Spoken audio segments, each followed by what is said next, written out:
మీరు వెళ్ళి ఫలించుటకును మీ ఫలం నిలిచి ఉండటకును నేను నిన్ను ఏర్పరచుకొని నియమించుకున్నాను. మనం ఆయన తెలుసుకోలేదు, ఆయన మన హృదయాంతర్యం తెలుసుకుని మనకి ఏ అవసరం ఉంది, ఏ నీడు ఉంది, అందుకని ఆయన మనం పిలిచి నిర్మించుకొని మనం ఫలించాలి, మనం ఆశీర్వదించబడాలి, మనం బాగుండాలి అని ఉన్నతమైన జీవితంలో ఆయనే మనల్ని నిర్మించుకున్నాడు. హల్లెలూయా. దాని ద్వారా ఆయనకి మహిమ వస్తుంది.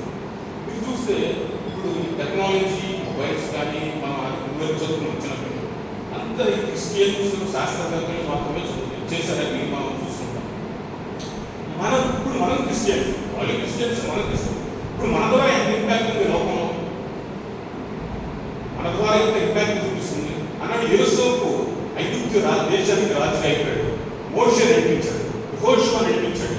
మరి ఇంతమంది క్రైస్తవులు వాళ్ళు అంటున్నారు మనం మారిపోయి అందరూ మారిపోతున్నారు. మనం మారిపోతే జరిగే కార్యాలు ఏంటి అది మనం ప్రశ్నించుకోవాలి. మనం మారితే సమాజానికి మన ఇంపాక్ట్ మనం చూపించాలి. మనం మారితే ఏమవుతుందో తెలుసా, పాపం కనబడదు. మనం మారిపోతే ఏమవుతుందో తెలుసా, లోకంలో అన్యాయం నీతి ఉంటుంది, అన్యాయం కలవదు. అలా ప్రభావం ఉండాలి మనం మారితే. హల్లెలూయా. అప్పుడు వాళ్ళు దాన్ని చూసి అసూయపడరు, నేర్చుకుంటారు. కానీ మనలో చాలా మంది భక్తిని ఒక ఆచారంగా మాత్రమే ఫాలో అవుతున్నారు, కానీ వారి జీవితం ఇంపాక్ట్ వాళ్ళు చూపించలేదు. నేను ఒకసారి 8వ తరగతి చదువుతుంటే మా ఎగ్జామ్ పేపర్ సబ్జెక్టు క్వశ్చన్ తప్పు వచ్చింది. క్వశ్చన్ తప్పు వస్తే మేడం నన్ను పిలిచి అది రెక్టిఫై చేసి నువ్వు ఎగ్జామ్ కాల్ అన్నింటికి చెప్పమని. నాకు చాలా భయం. తర్వాత ఎలా మాట్లాడాలో తెలియదు. నేను ఆ పేపర్ తీసుకొని వద్దనుకుందా ఎన్ని క్లాసులు కూర్చుంటే నాకు అంటే వాళ్ళందరూ జనాలు చూసి చోటలో నాకు అంత వణుకు వచ్చేసి చెప్పడానికి కూడా మాట తడబడింది. అంత నా చెమటలు అంతా అయిపోయింది. అంత భయం నాకు. ఒక నలుగురింటి నేను పెద్ద మాట్లాడలేదు. నా నాలుగు కూడా స్పష్టంగా మాట రాదు. కానీ దేవుడు నన్ను ఆ పరిస్థితి నుంచి విడిపించాడు. మనం ఎప్పుడైతే నిలబడతామో, దేవుని కొరకు మనం నిలబడతామో, దేవుడు మనం అపోజ్ చేసినప్పుడు మనకు ఆ ధైర్యము, ఆ ఆలోచన. మొన్న రీసెంట్గా 2-3 పోలీస్ స్టేషన్లు డిఎస్పీ, ఎస్ఐలు కూర్చున్నాడు. వాళ్ళ ముందు నేను నుంచొని మా బ్యాంక్ ప్రొడక్ట్స్ అన్ని వాళ్ళకి బెనిఫిట్స్ ఏంటి నేను ఎక్స్ప్లెయిన్ చేశాను. అట్లా దేవుడు మనకి ధైర్యం ఇచ్చి మనం ఒక ఇంపాక్ట్ను మనం క్రియేట్ చేయాలి సొసైటీలో. అదే క్రైస్తవం అంటే. వాస్తవమైన జీవం ఇక్కడే మనం ఉపయోగించాలి. వాస్తవమైన ఉంది మనం ఇక్కడే దాన్ని అనుభవించి దాన్ని చూపించాలి. అదే నేను చెప్పాలనుకున్న ఉద్దేశం. ఆనాడు క్రైస్తవులు అనేక వాటిని ఈరోజు ప్రపంచానికి అవసరమైన టెక్నాలజీని వాళ్ళు క్రియేట్ చేస్తారు. మనం ఎందుకు చేయలేకపోతాం, మనం ఎందుకు నిలబడలేకపోతాం? చిన్న ఉద్యోగాలు చాలా మంది ఇంజనీరింగ్ చదివి ఊళ్ళలో ఖాళీగా దొరుకుతున్నారు. వాళ్ళు ఎందుకు తక్కువ స్కిల్ వాళ్ళు అంటే ఈ సెల్ ఫోన్స్ ఎడిక్ట్ అయిపోయి చాలా కేసెస్ వాళ్ళ లోకల్ చాలా ఇల్లీగల్ యాక్టివిటీస్ వాళ్ళు చేస్తూ కుటుంబాలు పతనం చేస్తున్న పరిస్థితి. వాళ్ళు చదువుకున్నారు కానీ వాళ్ళ పేరు వాళ్ళ తల్లిదండ్రులంతా క్రైస్తవులు, కానీ వాళ్ళ జీవితాల్లో మార్పు లేదు. కాబట్టి మీరు క్రీస్తుతో ఆ జీవితాన్ని మీరు అడ్డుకట్టుబడి క్రీస్తుతో కట్టబడితే మిమ్మల్ని ఒక పర్పస్గా ఒక దేవుడు ఒక ఇంపాక్ట్గా మిమ్మల్ని లేవడానికి తయారు చేయడానికి దేవుడు ఇంట్రెస్ట్గా ఉన్నాడు. దానికి మనం సిద్ధపడాలి. రోమ్ ఒకసారి మనం క్రీస్తుతోనే ఎందుకు మనం అప్పగించుకోవాలి ఒకసారి మనం ఒకసారి చూద్దాం. రోమి రాసిన 9వ అధ్యాయం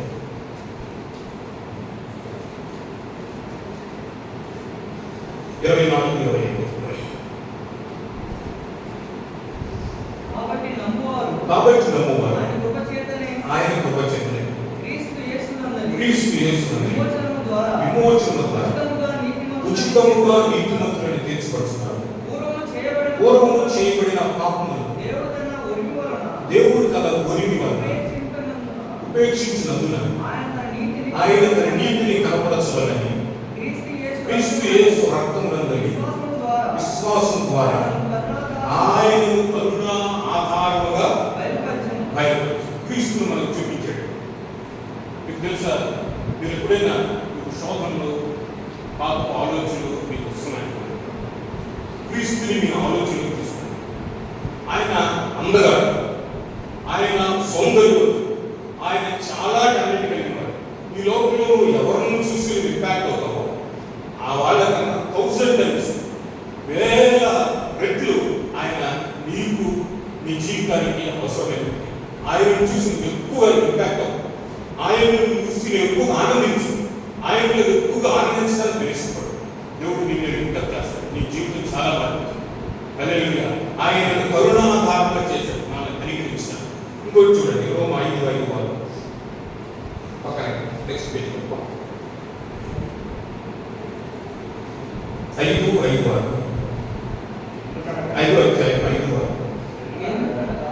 ఎందుకనగా ఈ నిరీక్షణ మనల్ని సిద్ధపరచు. మనకు అనుగ్రహింపబడిన పరిశుద్ధాత్మ ద్వారా దేవుని ప్రేమ మన హృదయంలో నింపబడినది.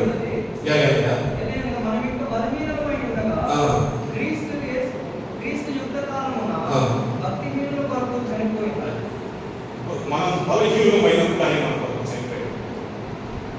నువ్వు ఎందుకు యేసును మోడల్గా చూసి ఆయన నీకు చనిపోయాడు, నీ కోసం చనిపోయాడు. మనం అంతగా ప్రేమించాడు కనుక నువ్వు ఆయన అంతగా నువ్వు ప్రేమించాలి, ఆయన నువ్వు మోడల్గా తీసుకోవాలి.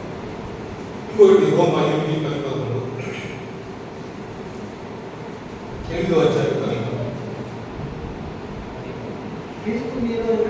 క్రీస్తు మీలో ఉన్నాడు, మీ శరీరం ఆత్మవిషయమై మృతమైనది కానీ మీ ఆత్మ జీవము కలిగినది. మృతులలో నుండి యేసుని లేపిన వారి ఆత్మ మీలో నివసించిన మృతులలో నుండి క్రీస్తు యేసు లేపిన వాడు మీలో నివసించుచున్నాడు. ఆత్మ ద్వారా జీవింపజేస్తున్నాడు. హల్లెలూయా. ఆయన తన ఆత్మను మనలో పెట్టి ఆయన స్వరూపులాగా ఆయన స్వభావం మనకు వచ్చినట్లుగా ఆయన మనల్ని ఇంజెక్ట్ చేస్తూ ఉంటాడు, ఇంపాక్ట్ చేస్తూ ఉంటాడు. దానికి మనం అప్పగించుకోవాలి. అప్పగించుకున్నప్పుడు మన తలంపులు, మన ఆలోచనలు క్రీస్తు వైపు మారిపోతాయి. క్రీస్తు వైపు మారితే అసలు జీవితం ఎలా ఉంటుంది నేను చెప్పను. క్రీస్తు వైపు మారితే చాలా వండర్ఫుల్గా ఉంటుంది. ప్రతి దానికి మీకు జవాబు దొరుకుతుంది. నువ్వు పడే ప్రతి సమస్యకి నీకు జవాబు దొరుకుతుంది. నువ్వు ఏ పరిస్థితిలో ఉన్నా నీకు జవాబు దొరుకుతుంది క్రీస్తులో ఉంటే. ఇప్పుడు సాక్ష్యాలు చెప్పారు, వాళ్ళ యొక్క సిచ్యువేషన్స్ లేదు, వాళ్ళకున్న సమస్యలు లేదు, మీకున్న సమస్యలు లేదు. సేమ్ మీకు ఉండకపోవచ్చు, మీకు వేరే సమస్య, కానీ మీరు వాళ్ళ ఫాలో అవ్వాల్సిన పని లేదు, క్రీస్తుని ఫాలో అవ్వాలి. క్రీస్తుని ఫాలో అవుతుంది. మీకు వాళ్ళకి లేకున్న సమస్యలైనా, మీకు డిఫరెంట్ సమస్యలైనా, కొంతమంది తల్లిదండ్రులు ఇద్దరు లేకపోయిండొచ్చు, కొంతమందికి చదివించలే పరిస్థితి అయ్యొచ్చు, కొంతమంది చదువులు కావాలని వారి జీవితాలు నచ్చవచ్చు. ఏ సమస్య అయినా కానీ దేవుడు అద్భుతమైన కార్యం చేస్తాడు. సమరయ స్త్రీతో యేసు ప్రభు మాట్లాడాడు, ఆమె గురించి చెప్పేశాడు, నీకు 5 భక్తులు అని చెప్పాడు. ఈరోజు దేవుడు నీతో మాట్లాడాడు, నీ హృదయం నాకు తెలుసు అని చెప్పాడు. అందుకని పర్పస్ఫుల్గా నేను పిలిచాను, నేను పిలిపించుకున్నానని చెప్తాడు. సమరయ స్త్రీ జీవితాన్ని మార్చేశాడు. ఆమె యేసుకు అప్పగించుకుంటాను జీవితం. తర్వాత తప్పిపోయిన కుమారుడు ఉన్నాడు, తన తప్పు తెలుసుకున్నాడు, మళ్ళీ తండ్రి దగ్గరికి వచ్చాడు, తన జీవితాన్ని మార్చేశాడు. ఈరోజు దేవుడి చేతిలో మన జీవితాన్ని పెట్టేస్తే నువ్వు ఏ స్థితిలో ఉన్నా, మన ఏ పరిస్థితిలో ఉన్నా, మన స్థితిని ఆయన మార్చేస్తాడు. హల్లెలూయా. నీ ఇంపాక్ట్ఫుల్గా నీ జీవితాన్ని మారుస్తాడు. సొసైటీకి నువ్వు ప్రయోజనకరంగా నువ్వు మారుతావు. నేను మా లోకల్ ఎమ్మెల్యే ఉంటాడు, లోకల్ ఎమ్మెల్యే ఆయన చాలా జడ్జిమెంట్ రేడియాలజీ డాక్టర్. చాలా అంటే కర్ణాటకలో ఎలా ఉంటుంది, నేను ఉండే రాజకీయ నాయకులు అంత పట్టించుకో, ఎమ్మెల్యే వస్తూ కాలంలో వస్తూ చూసుకుని వెళ్ళిపోతాను. తర్వాత ఆయన ఇంటి ముందు నేను ఫిక్స్లు కానీ ఏమి ఏర్పడతాను, ఇది పెద్ద అవసరమైతే వెళ్తారు. అంటే ఆయన ఎంప్లాయీ, వాళ్ళని పనిచేయాలి, ఆ లైఫ్లో ఫీల్ అవుతూ ఉంటారు. సో అట్లా, కానీ ఆయన చాలా జోయిగా ఉంటాడు, చాలా ఫ్రీగా ఉంటాడు. వాళ్ళకి మా బ్యాంకులో అకౌంట్ ఉంది, వాళ్ళ ఫాదర్ మదర్ వాళ్ళు కూడా మంచి తల్లిపులు కూడా చాలా జోయి. నేను డైరెక్ట్గా వెళ్ళి వాళ్ళతో నేను మాట్లాడుతున్నాను. ఎమ్మెల్యే అంతమంది 100 మంది 200 మంది ఉన్నా నేను ఎమ్మెల్యేతో మాట్లాడుతున్నాను. ఎందుకంటే మాకున్న అట్లాంటి రిలేషన్, ఆ ధైర్యం నా పనులు చూస్తున్నప్పుడు. అందుకే నేను బైబిల్లో ఉంటాను, మీరు నేర్పుగా పనిచేసిన మీరు గమనించారా, వాళ్ళు రాజు ఏం చెప్పాడు బైబిల్లో పోతుంది. సో మనం ఆ నేర్పరికను క్రైస్తవులుగా మనం నేర్చుకోవాలి. నాకు ఉన్న కొలీగ్స్ చూసి ఆశ్చర్యపోతాను. ఎందుకంటే మనం క్రీస్తుతో ఉన్నప్పుడు మన జీవితం ఒక డిఫరెంట్గా ఉంటుంది, అందరికి ఎలా ఉంటుంది. బైబిల్ చెప్తుంది, ఆత్మ దీపం నీలో వెలిగించి పెడితే అది అందరికి వెలిగిస్తుంది. దీపకం లైట్ వెలిగింది, అది కనపడింది కదా మనకు అందరికి. నీలో లైట్ వెలిగింది, అది కనపడాలి. ఆ లైట్ ఇతరులకు కూడా వెలిగింది. కాబట్టి మనం ఎప్పటికప్పుడు మన క్రీస్తుతో ప్రతి విషయంలో ఆ జీవితాన్ని మనం అలవాటు ఉంటుంది క్రైస్తవం వచ్చింది. మీరు అనుభవించండి, నేను అనుభవించే చెప్తున్నాను. ప్రతి విధమైన లోకపు ఆలోచనలు, సోషల్ మీడియా యాక్టివిటీస్ ఇంకేదో పెట్టారు.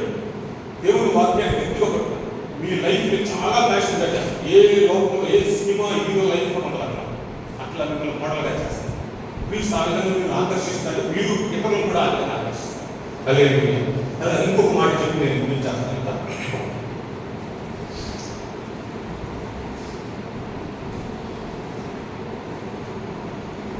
యోహాను రాసిన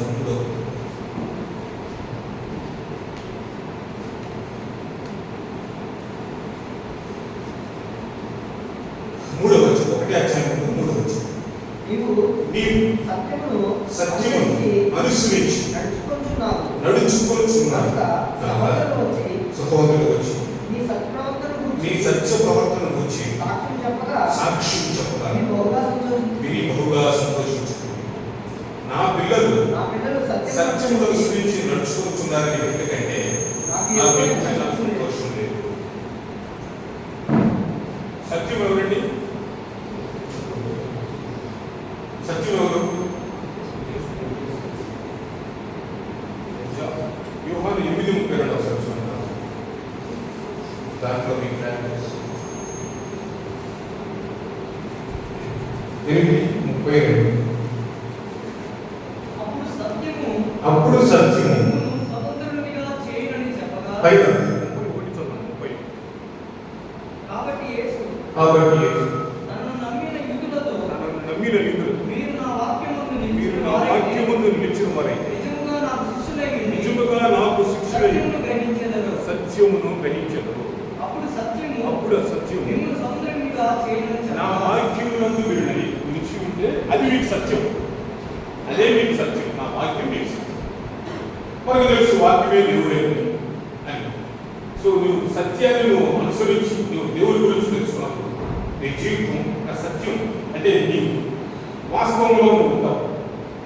చాలామంది పాపం అనేది పాపంలో ఎంజాయ్ చేస్తూ ఈ మధ్య రీల్స్, యూట్యూబ్ వీడియోస్ చేస్తూ డ్యాన్స్ చేస్తూ మమ్మల్ని అందరూ చూడాలి. వాస్తవం కాదండి. హల్లెలూయా. నువ్వు ఎప్పుడైతే వాక్యానుసారంగా నీ జీవితాన్ని నువ్వు ఫాలో అవుతావు అదే వాస్తవం. మీకు చెప్తాను వాస్తవం అనేది. జూలై 23వ తారీఖున మా బ్యాంక్ ఆఫ్ బరోడాకి ఒక ఎవ్రీ ఇయర్ స్టార్ట్ చేసినట్టు ఆ రోజు చాలా కల్చరల్ యాక్టివిటీస్ మా బ్యాంక్ వాళ్ళు ప్లాన్ చేసాం. చాలా ప్రోగ్రామ్స్ పెద్ద పెద్ద వాళ్ళ గురించి గుణానంత వాళ్ళని గురించి అనుభవించాం. మార్నింగ్ చూస్తే వాట్సాప్లో ఒక చీఫ్ మేనేజర్ చెప్పాడు, సూసైడ్ చేసుకున్నాడు. Branch manager Pune chief manager చెప్పాడు. చీఫ్ మేనేజర్ అంటే ఆల్మోస్ట్ ఆయనకి ఒక 2 lakhs per month వస్తుంది. అంటే చాలా వెల్ సెటిల్. కానీ ఏంటంటే రీజన్ తెలియదు. ఎందుకు వీళ్ళు చనిపోతున్నారు? వాళ్ళ జీవితంలో వాళ్ళకి అర్థం తెలియక, వాళ్ళ జీవితంలో వాళ్ళకి తెలుసు ఎదురవుతున్న పరిస్థితులు వాళ్ళు ఎలా సాల్వ్ చేసుకోవాలో వాళ్ళకి తెలియక వాళ్ళ జీవితాలు ఇదే మరణమే దీనికి జవాబు అని ఫీల్ అవుతున్నారు. మనం అలా క్రీస్తుతో ఉంటే ప్రతి సమస్యకి జవాబు ఉంటుంది. దేవుడి ప్రతి విషయాన్ని సాల్వ్ చేసుకుని నడిపిస్తుంటాడు. ఒకరోజు నేను ఒక బ్రాంచ్ ట్రాన్స్ఫర్ అయ్యి ఒక బ్రాంచ్ ఆ బ్రాంచ్లో మేనేజర్ తెలంగాణ అయితే నన్ను కొంచెం అతను ఇబ్బంది పెట్టాలి, వర్క్ ఇచ్చి నన్ను ఇబ్బంది పెట్టాలి అంటే మన మీద ఒక జల్సి ప్రయత్నాలు చేస్తూ దీనికి ఇంకొక అతను తోడయ్యాడు. తోడయ్యి మనం ఏంటి చిన్న ఇంపాక్ట్ లేకుండా చిన్న పనులు చేస్తున్నాను అంటే నా తప్పు కేంద్ర వాళ్ళు చేసే పనులు నన్ను పెట్టి చేపిస్తూ దాన్ని ప్రతిరోజు క్వశ్చన్ చేయడం. అంతవరకు ఏంటి నన్ను బాగా క్వశ్చన్ చేస్తూ ప్రెషర్ క్రియేట్ అంటే అన్నెసెసరీ ప్రెషర్, అనవసరమైన అంత అంటే 5 రకాలు అసలు అడగకపోయినా ఇందులో క్రియేట్ చేస్తున్నాను. నాకు చాలా నమ్మకం దేవుడు లేదు. ఇటువంటి వాటర్స్ నేను చాలా సంతోషపడతాను. ఎందుకంటే ఖచ్చితంగా నేనే చేస్తున్నాను.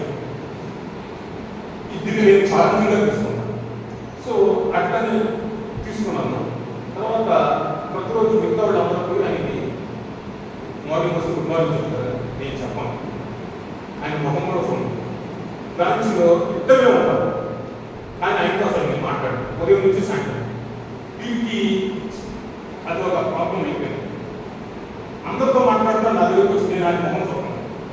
అది మనోడికి చాలా ఇబ్బంది. అయితే మనల్ని ఇబ్బంది పెట్టాలని చూస్తే నేను రివర్స్ మనోడికి ఇస్తుంటే, ఎందుకంటే నువ్వు కాదు నాకు జాబ్ ఇచ్చావు, నేను ఎంత కష్టపడ్డానో దేవుడు నాకు ఏ బాధ కలిగించాడు నాకు తెలుసు, నా హృదయంలో బాగా ఫెయిల్ అవుతా ఉంటాను, నేను ఇటువంటి విషయాలు ఛాలెంజ్గా తీసుకుంటాను. సో ఆ మనసుతో నేను కేవీగా ఉంటాను. మనోడు నన్ను గమనించాడు, నా గురించి వేరే కొలీగ్స్ చెప్పడం అన్నాడు. చాలా ఒక 7-8 నెలలు జరిగింది.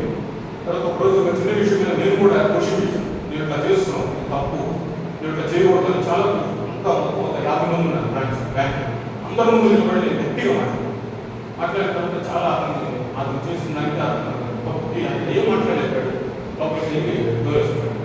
తర్వాత ఒక 2 నెలలకి ఆయనకి ట్రాన్స్ఫర్ ఇచ్చినప్పుడు ఆ రోజు ఇంకా నేను లీవ్ అవుతాను చెప్పి అందరినీ పార్టీకి ఇచ్చాను. పార్టీ అయిపోయిన తర్వాత నన్ను సపరేట్గా అందరూ నన్ను బయటకు తీసుకెళ్ళి పక్కకి తీసుకెళ్ళి నన్ను క్షమించు, నేను నిన్ను వేరే విధంగా అనుకున్నాను, కానీ నీ గురించి నేను చాలా తెలుసుకున్నాను అని చెప్పి చాలా డిపెండెన్స్ అందరూ. అసలు నువ్వు దేవుడిలో చాలా ఈజీగా నువ్వు తీసుకోగలవు. ఖచ్చితంగా దేవుడు అద్భుతం చేస్తాడు. దేవుడు ఈ విషయం లాస్ట్ మనం చదువుకున్నది మీరు చూస్తే, సత్యం నా పిల్లలు సత్యం అనుసరించి జీవిస్తున్నారనే విషయం ప్రభువుకు తెలిస్తే చాలా సంతోషపడతాం. మనం ఆ సత్యాన్ని అనుసరించి మనం జీవించాలి. ఆ సత్యం మనం స్వతంత్రంగా చేస్తుంది. ఒక ఉన్నతమైన జీవితాన్ని మనకి దేవుడు కృపను బట్టి మనం కలుగుతుంది. ఆ తర్వాత పేతురు, నేను ఒక మాట చెప్తాను, తర్వాత నేను చదువుకోండి. పేతురు రాసిన 2వ పత్రిక కూడా మొదటి అధ్యాయంలో అది లిస్ట్ ఉంటుంది. మీకు నిత్య జీవం ఎలా సంపాదించుకోవాలి, ఆ నిత్య జీవం అది ఒకసారి మీరు చదవడం తర్వాత దాన్ని ఫాలో అవ్వడం. దేవుడు మనకి వాస్తవమైన జీవం, పునరుద్ధానమైన జీవం, దాంతోపాటు ఈ లోకంలో కూడా మంచి కంఫర్ట్ లైఫ్ని, ఆశీర్వాదకరమైన లైఫ్ని మనం లీడ్ చేయడానికి దేవుడు సహాయం చేస్తాం. అందరూ కళ్ళు మూసుకున్నాం, చిన్న ప్రయత్నం చేసుకోవచ్చు.